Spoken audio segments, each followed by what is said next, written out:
ftuar lidhur me atë që po ndodh.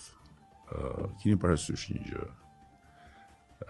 Gjithë kjo lukuni e madhe, videosh e gjithë këta gazetarë, gjithë këta lloj ndërkombëtarësh në media që papritur u bën të interesuar për Shqipërinë, për mjedisin, për zogjtë e Shqipërisë.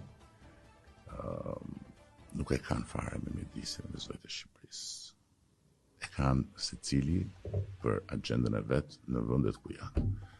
Disa e kanë me Izraelin, që u fut kot fare në këtë mes, ndërkohë që investitorët kryesorë janë dy vëllezër musliman të famshëm në lindjen e mesme për sukseset dhe investimet e tyre dhe që vinë nga Katari, një vend që s'ka marrëdhënie me Izraelin. Disa tjerë kanë kundër presidentit të Amerikës, të cilin gjysma e duan, gjysma e urrejnë, dhe ndaj të cilit mediat dhe të gjitha sistemet online turren për çdo gjë. Disa tjerë kanë se nuk duan që Shqipëria ta ketë këtë projekt.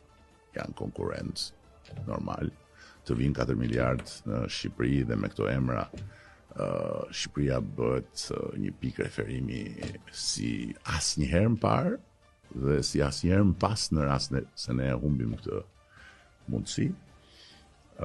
Po ndërkohë, mos harroni që ka një mundësi shumë të madhe që gjithë të rrëmuja që dalin në për media, në për rrjete online, ndryshe nga çfarë është realiteti këtu, që ka një turm në bulevard, një turm shumë biodiverse, që nga të marrët që fusin